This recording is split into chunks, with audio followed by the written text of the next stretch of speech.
মালিক তুমি তাকায়া দেখো আগামী বছর কে রোজার মাস পাবে না আমি জানি না।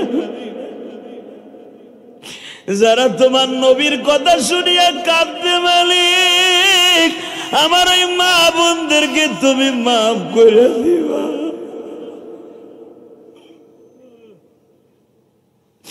যেই নবী আমার কোনদিন উহুদের মাঠ থেকে আসার পরে গোশত চাবায়া খাইতে পারে। মা আয়েশা বলেন নবীজি আমি এত সুন্দর করে তরকারি পাকাইছি আপনি কি খাবেন না? নবী আমার গোশতের হাড্ডিটা জাতের নিচে দিয়ে যখন চাপ দিছে নবী আমার গাল ধরে বসে আছে। মা আয়েশা বলেন নবী তরকারিতে কি জাল হয়ে গেছে? না রে আয়েশা না, উহুদের মাঠের ভাঙা দাঁত দুইটা আমারে খাইতে দেয়।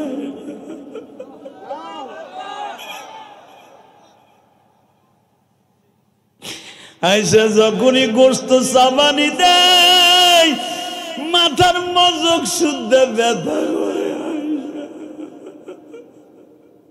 আল্লাহ দেখো আমার বাইরে কান্দে, কে যেন মনে পড়ে গেছে আব্বা তুমিও তো আমার পরের জমিতে কামলা দিয়ে আলুর খেতে আল্লাহ নৌকা বাইয়া আমার বাপ আমারে বড় করছে। মাছ মাইরা বাজারে মাছ বিক্রি করে আমার আব্বা বড় করিয়া আমার বাবা আজকে কবরে। আল্লাহ যারা বাবা মায়ের কথা মনে করে কান্দে তাকায় দেখো আমার মায়েরা মহিলা প্যান্ডেলে কে কান্দে। মা একদিন লক্ষ লক্ষ টাকা শাড়ি গহেনা পরে বাসর ঘরে আসছিলাম ও মা, স্বামীর খেদমত করছিলাম মা। এমন একদিন আসবে আমার মায়ের মতো সাদা কাপড় পরিয়া কবরে চলে যাব মা।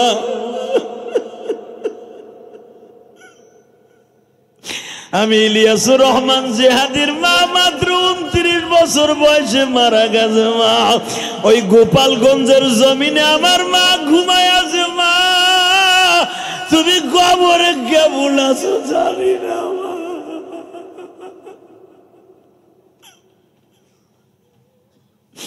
আল্লাহ আমার মতো মার কথা মনে করে যারা কান্দে মালিক আমার ওই দাড়ি বাঁকা বাজানদের মাকে মাফ করে দাও। আমার ওই যুবক ভাইদের বাবারে মাফ করে দাও।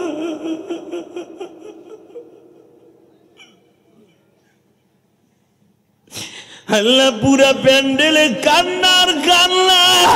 মহিলা প্যান্ডেলের মায়েরা ভাবতেছে জেহাদি ভাইরে ও জেহাদি বাবা। আমার বাবা আমার স্বামীর ঘরে স্বামীর হাতে তুলে দিয়া বলছিল বাবা আমার আদরের মাইয়াটা কাজ কাম পারে না, তুমি আমার মাইয়াটারে দেখে রাখো। স্বামীর হাতে তুইলা দিয়া মা তোমার বাবা মা কবরে। মা সন্তান জন্ম দিয়া কত কষ্ট তোমরা জানো মা। চোখের পানি ফেলাইয়া কান্দো আর বলো মালিক আমার এই জনম দুঃখিনী মা বাবাকে মাফ কইরা দাও। হে আবু তালেব তুমি জানো না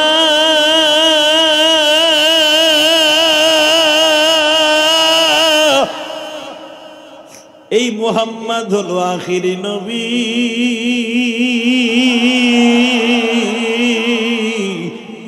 যার চেহারার খাতিরে বানিয়েছে আমার আল্লাহ তামাম পৃথিবী। আবু তালেব তুমি জানো না রে আবু তালেব এই রৌদ্রের মধ্যে ভাতিজারে নিয়ে রাস্তা দিয়ে হাঁটু সিরিয়ার জমিনে মক্কা মদিনার জমিনে এখনো ঠিক পাঁচটা। আবু তালেব তোর গায়ে রৌদ্রের কিরণের তাপ লাগে, মুহাম্মাদের গায়ে কোনো তাপ লাগে না। তাহলে বুঝালো রে আবু তালেব তোর ভাতিজা কি জিনিস।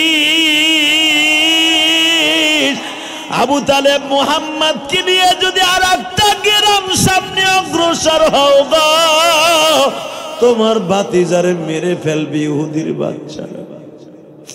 আমিও যদি খ্রিস্টানদের পাদ্রী আমিও নিয়াত করছিলাম মুহাম্মদ রে দইরা খ্রিস্টানদের ইহুদিদের গির্জায় লয়ে যাব। এই সিরিয়ার মধ্যেই ডিক্লার হইছে রে আবু তালেব মুহাম্মাদরে যদি কেউ জীবিত অথবা মৃত ধরে নিয়ে যাইতে পারে, এই জামানার 1 লক্ষ দিনার সে পুরস্কার পাবে। কিন্তু আমি ওই নিয়ত করে আসছিলাম মুহাম্মাদরে কোলে করে নিয়ে যাব, কিন্তু আমি ওর চেহারা দেখার পরে সব ভুলে গেছি। আবু তালেব রে, আমি তার চেহারার বর্ণনা শুনছি, কিন্তু তার চেহারার মধ্যে এত বরকত আমি কোনদিন দেখি নাই। আল্লাহু আকবার বলো। হে আবু তালেব রে, মুহাম্মদ কে লয়া তুমি সিরিয়ার বাজারে যাও না। এই মিশর আর সিরিয়ার সব, দুবাইয়ের সব বেঈমান গুলে যাইনা ফেলছে। মুহাম্মদ নামে শেষ নবী আমাদের সিরিয়ায় পদার্পণ করতেছে। আবু তালেব আমার নবীর চাদরের মধ্যে ঢুকাইয়া ফেললেন। ঘোরার পরে সওয়ার হইয়া দ্রুত মক্কায় এসে গেলেন। বাজান, আমি দেখব নবীর আশেক কয়জন আছেন। আমার নবীর মক্কায় আনার পরে বলে, ভাতিজা আর কোনদিন আমি আপনারে মক্কার বাহিরে লয়ে যাব না। নবী আমার চাচারে বলেন, চাচা দুনিয়ার এমন কোন বেঈমানের বাচ্চা নাই আমারে মারতে পারবে। জোরে জোরে জোরে জোরে জোরে। চাচা, আমাকে মারার মতো শক্তি আল্লাহ ছাড়া পৃথিবীর কারো নাই। কারণ আমার আল্লাহ নিজে কোরআনে বলবে, فأما اليتيم فلا تقهر وأما السائل فلا تنهر والضحى والليل إذا سجى ما ودعك ربك وما قلى وللآخرة خير لك من الأولى ولسوف يعطيك ربك فترضى। আমার আল্লাহ তার হাতে আমারে পালবে। পৃথিবীর এমন শক্তি নাই আমার একটা পশমের ক্ষতি করতে পারে। জাবালে আবু হুবাইবের দক্ষিণ পাশে যায় আমার নবী এক মুষ্টি মাটি হাতে নিলেন। মাটিটা ছেড়ে দিয়ে আরবি ইবারত পড়লেন। নবী তখনও জানতেন না এটা কোরআনের আয়াত হয়ে যাবে। ওয়ামা মিন দাব্বাতিন ফিল আরদি ইল্লা আলাল্লাহি রিজকুহা। মালিক ডেকে ডেকে বললেন, মালিক সারা দুনিয়ার রিজকের মালিক তুমি। এই ছাগলের জমিনে আমি ছাগল চড়াইতে আসছি, ঘাস নাই, ঘাসের ব্যবস্থা করে দাও। মাইসারা বলে, আমার জীবনে দেখি নাই কোন মানুষের হাতে এত বরকত। এই ইন্ডিয়া না কাটা পরহিত তুই আমার নবীর গালি দিয়া বলস নবী মুহাম্মদ ছিল চরিত্রহীন। আমার নবী এক মুষ্টি বালুর জমিনে হাত দিয়া বলে, জমিনে ঘাসের ব্যবস্থা করে দাও। মাত্র 1 মিনিটের মধ্যে আমার মালিক ঘাসের ব্যবস্থা করে দেয় গো বাবা।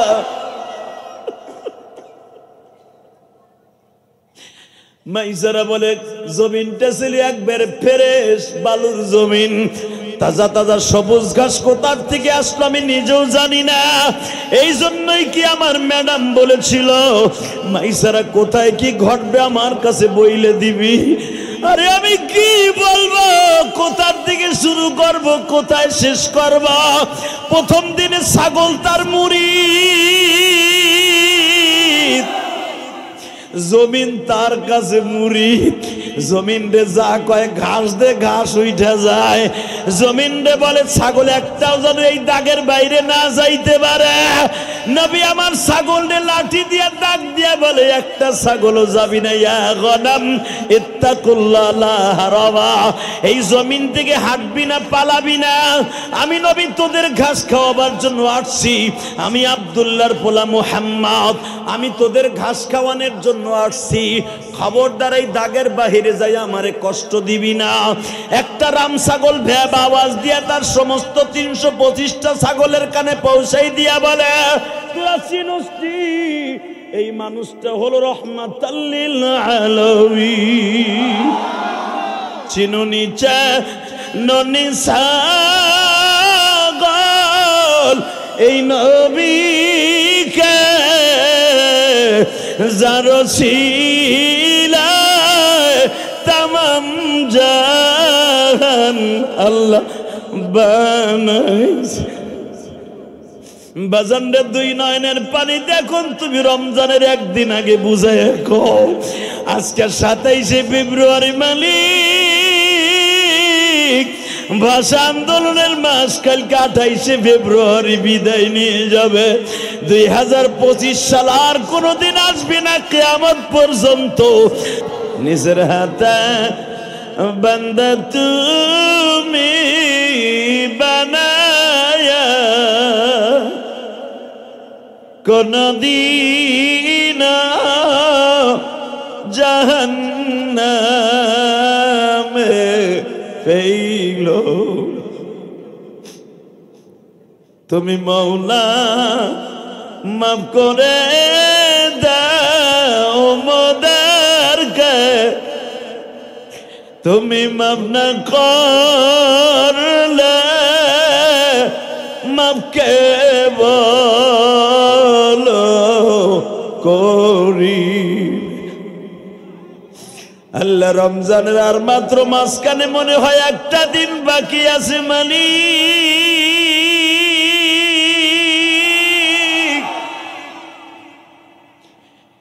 রাত এখন 10টার বেশি বাজে মালিক।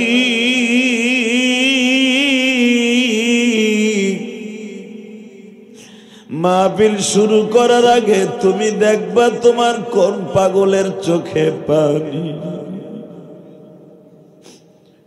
হয়তো আগামী বছর এই দিনে আমরা বেঁচে থাকবা তোমার কোন পাগল যেন কবরে চইলা যাইবা।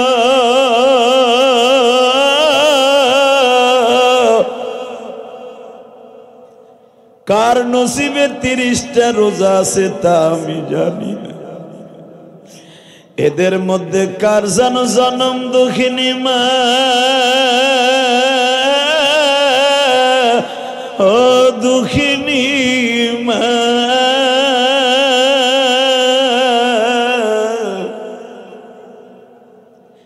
রমজানের 1 সপ্তাহ আগে কালীগঞ্জ থেকে সদরঘাট থেকে ইসলামপুর থেকে মা তুমি ফোন দিয়া বলতা বাজান ইফতারি কিনবি না রমজানের আর মাত্র 2 দিন বাকি আছে। আজকে ওই দরদিটা কবরে চলে গেছে কেউ বলার মতো নাই। দোকানের ক্যাশ বাক্সে বসে ঠিকই টাকা গুনি আগে টেলিফোনের দিকে তাকায়া থাকতাম আর ভাবতাম মা কখন ফোন দেয় বলে বাজান রে রমজানের আর 2 দিন বাকি আছে ইফতারি পাঠাবা না ছোলা বুট খেজুর পাঠাইবা না কমলা আপেল পাঠাইবা না। আজকে ওই জনম দুঃখিনী মা যাদের কবরে বাবা কবরে রমজান আসার আগে মায়ের কথা বাবার কথা মনে পড়িয়া যারা এখন মাহফিলে বসে কাঁদবে আজকে 27শে ফেব্রুয়ারি তাকিয়ে দেখো মানিক এই গভীর রাত্রে 27শে ফেব্রুয়ারি যারা মা বাবার জন্য দোয়া করবে রমজানের 1 তারিখ জাহান্নামের দরজাগুলি বন্ধ হয়ে যাবে জান্নাতের দরজাগুলি খোলা হয়ে যাবে। আল্লাহ তুমি আমাদের জনম দুঃখিনী মা বাবার জান্নাতের দরজাটা চিরদিনের জন্য খুলিয়া দিও।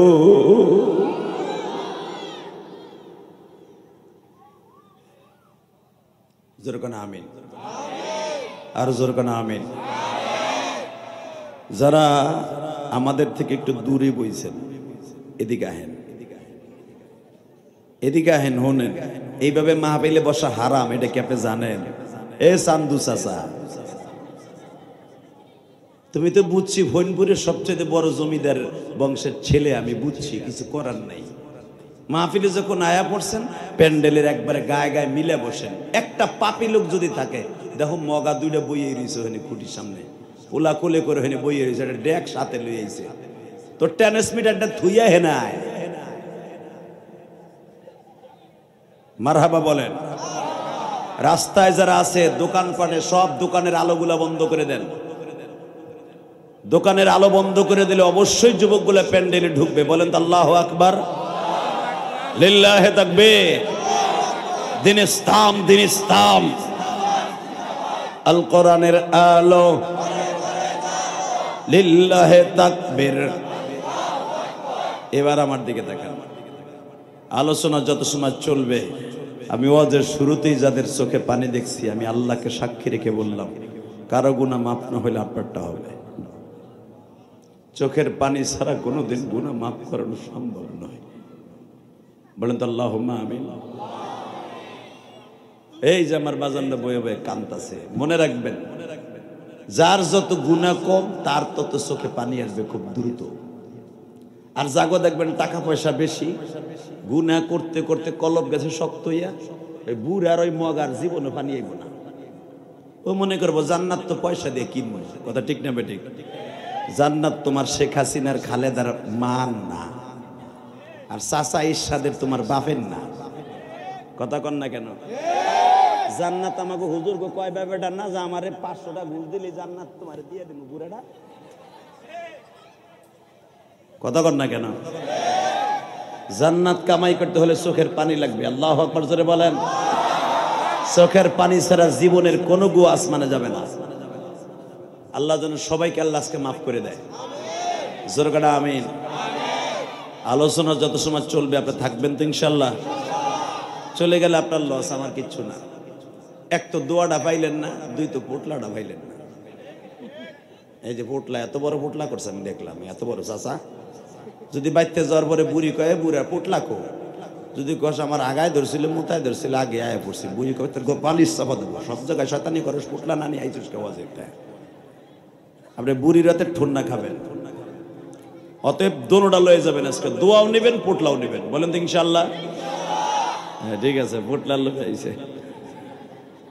আল্লাহ, আমি আপনাদের সামনে কোরআন তেলাওয়াত করবো। আপনার কোরআন তেলাওয়াত শুনে এত জোরে আল্লাহু আকবার বলবেন, আপনার জীবনে কোনোদিন আল্লাহু আকবার এত জোরে বলেন নাই।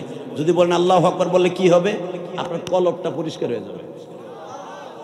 কলব পরিষ্কার হওয়ার সাথে এই কলবের মধ্যে মাওলাই কারীম, যেই জমিনে ঘাস থাকে ওই জমিনে ধান ভালো হয় না। কথা কন না কেন?